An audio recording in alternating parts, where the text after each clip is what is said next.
राजयोगिनी, दादी प्रकाशमणि, जो इस ईश्वरीय विश्वविद्यालय की चीफ रही, उनके विषय में जो मेरे अनुभव रहे वो कुछ एक बातें आपके सम्मुख रखती हूँ। दादी जी को मैंने विद्यार्थी स्वरूप में भी देखा है। दादी को मैंने टीचर के रूप से भी देखा है। दादी को मैंने एक फ्रेंड के रूप से भी देखा है। दादी को मैंने एक चीफ के रूप से भी देखा है। दादी को एक लीडर के रूप से भी देखा है।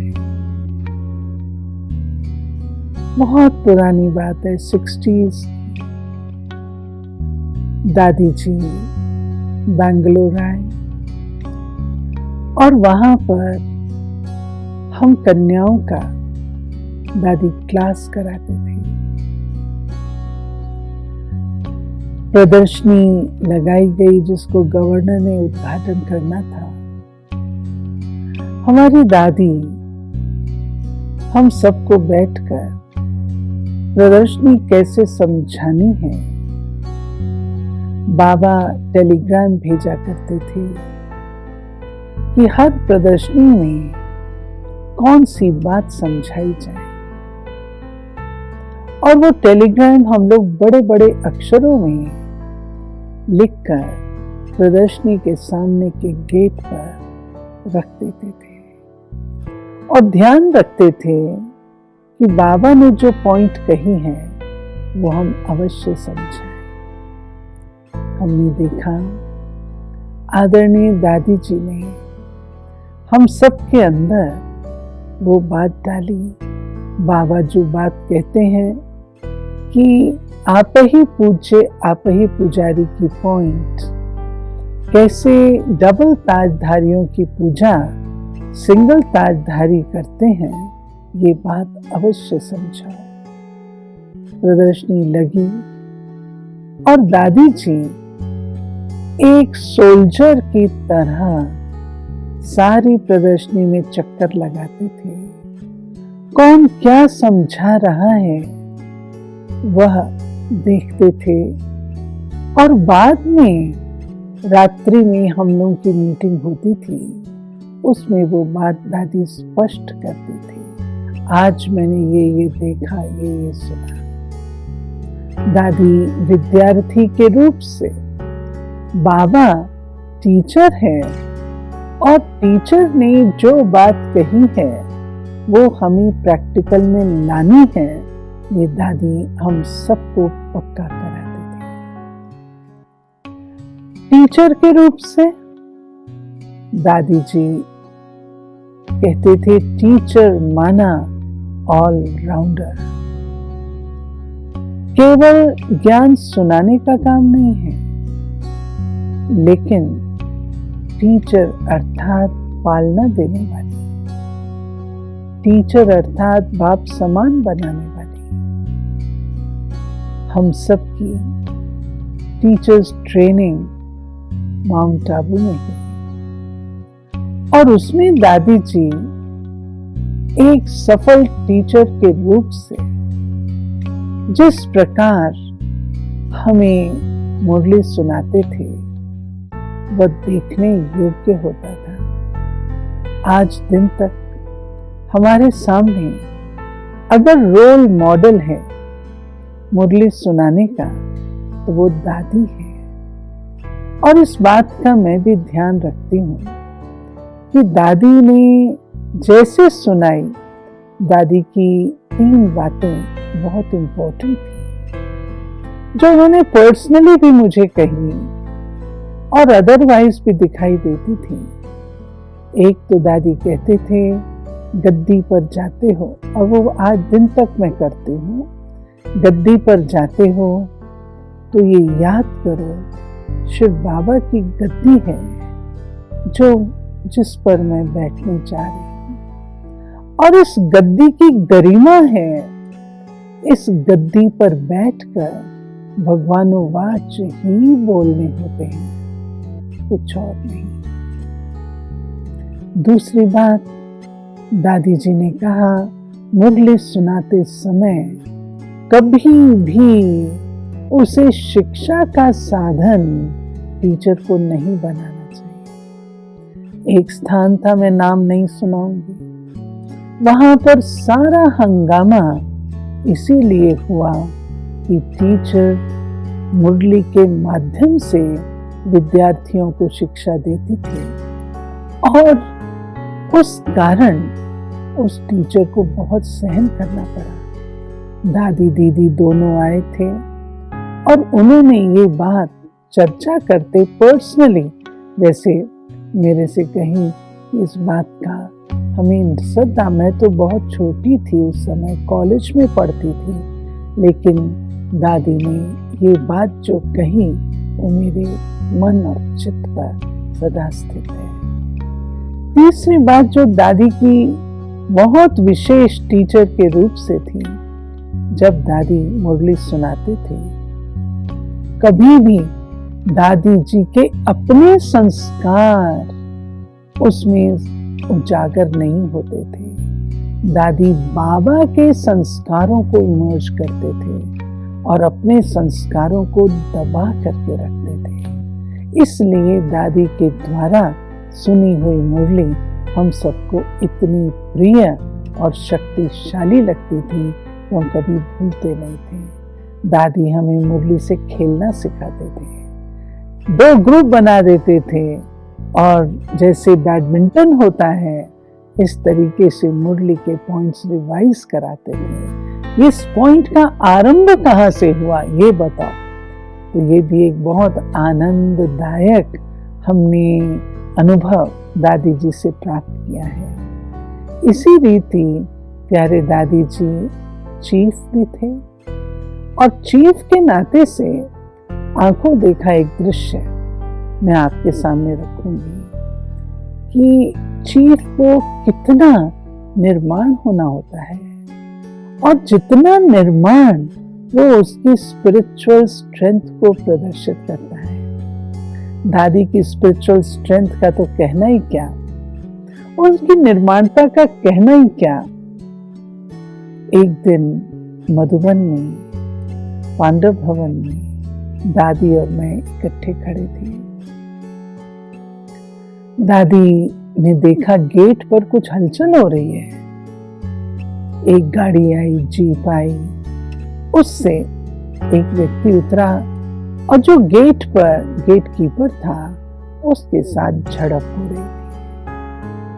दादी जी ने कहा चलो वहां चलते हैं। गए तो पूछा क्या बात है, तो बोला अगर इस व्यक्ति को ये नहीं पता ये किसकी गाड़ी है, रोकना चाहिए या नहीं रोकना चाहिए, तो इसने ये वर्दी क्यों पहनी है।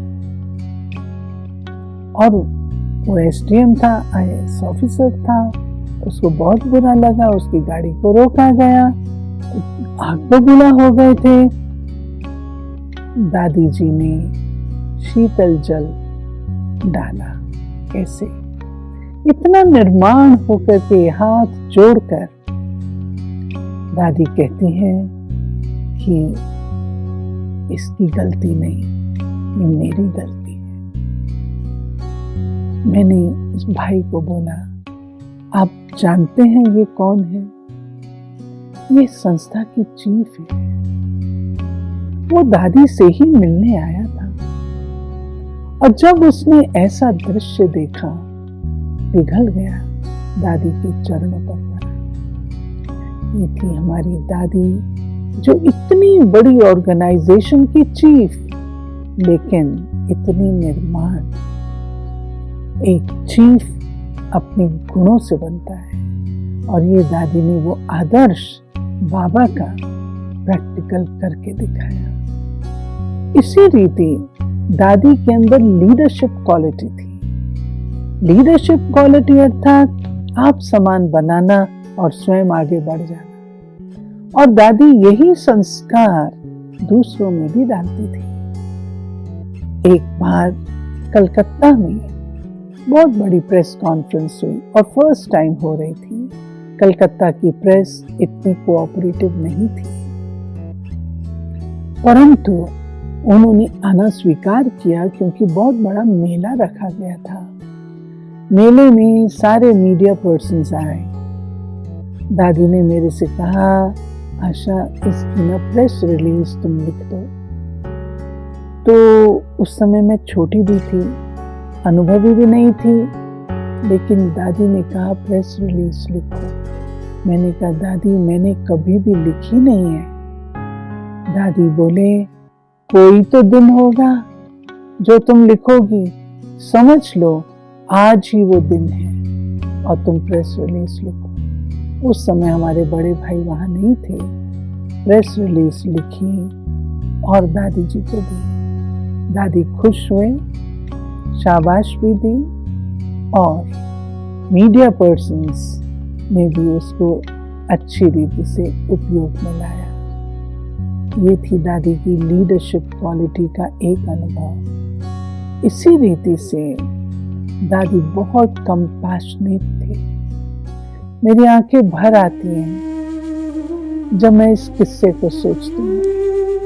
अनेक दादी के सानिध्य में बहुत बहुत मीठे दिल को छूने वाले अनुभव हैं। दादी जी ने मेरे पाँव में तकलीफ थी और काफी तकलीफ थी। दादी ने देखा इसके पाँव में इतनी तकलीफ है, उन्होंने मुझे कुछ नहीं कहा, लेकिन एक बहन को बोला। मैं उस समय कोई बहुत बड़ी टीचर नहीं थी। दादी ने उस बहन को क्या बोला, बहुत महिमा की और कहा क्या तुम उसकी ये सेवा कर सकोगी, उसके पाँव में दवाई लगाना आदि कर सकोगी। उस बहन ने 1 सेकंड में हाँ बोला। दादी ने मुझे नहीं बताया, मैंने समझा वो बहन का प्यार है मेरे से, इसलिए वो करती है। लेकिन दादी बीच बीच में उससे पूछते रहते थे, वो भी उस बहन ने मुझे नहीं बताया। जब दादी अव्यक्त हुई, अव्यक्त होने के बाद उस बहन ने मुझे सारी कहानी सुनाई। ये थी हमारी दादी, करुणा की मूर्ति। प्रशासिका के हिसाब से दादी के जो गुण थे जबरदस्त। लास्ट में जब दादी कर्मातीत स्थिति को थी, दादी क्लास नहीं कराते थे, लेकिन मैं दादी के पास जाके बैठ के दादी से पूछती थी, दादी मैं क्लास कराने जा रही हूँ, मैं आपकी तरफ से क्या सुनाऊं। दादी से मैं प्रश्न पूछती थी, दादी उत्तर देते थे। दादी से मैंने पूछा, दादी प्रशासन में कौन सी बात चाहिए? आप हमेशा कहते हो लव एंड लॉ का बैलेंस हो। दादी बोले नहीं, ओनली लव, ओनली लव। मैंने दादी को लवफुल और लॉफुल दोनों देखा है, भरपूर देखा है, परंतु जब आत्मा अपनी परिपक्व अवस्था में पहुंच जाती है, वो सच्चाई ट्रूथ सबके आगे वर्णन करती है। और दादी ने कहा केवल और केवल लव। ये एक अमिट छाप दादी जी की इस मानस पटल पर है, जो कभी भुलाई नहीं जा सकती। दादी हमारे आंखों के सामने नहीं, परंतु हमारे दिल और दिमाग में हर स्थान पर दादी बसती है।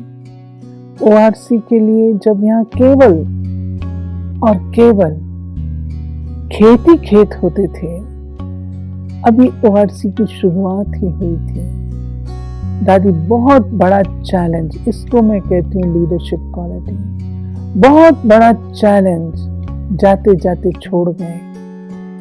मेरे को कहा, आशा ये स्थान एक दिन भी खाली नहीं रहना चाहिए। दादी सोचते थे, इतना बड़ा स्थान जो बाबा ने बनाया, अगर सेवा में नहीं लगेगा तो किस काम का। एक दिन भी खाली नहीं रहना चाहिए। और सच में दादी की इस बात ने मेरी नींद उड़ा दी। और हर समय यही सोचती थी, कैसे यहाँ पर प्रोग्राम रचे जाए जो आत्माएं आए, लाभ लें। दादी जी का आशीर्वाद, वरदान, शिक्षा वो सदा साथ साथ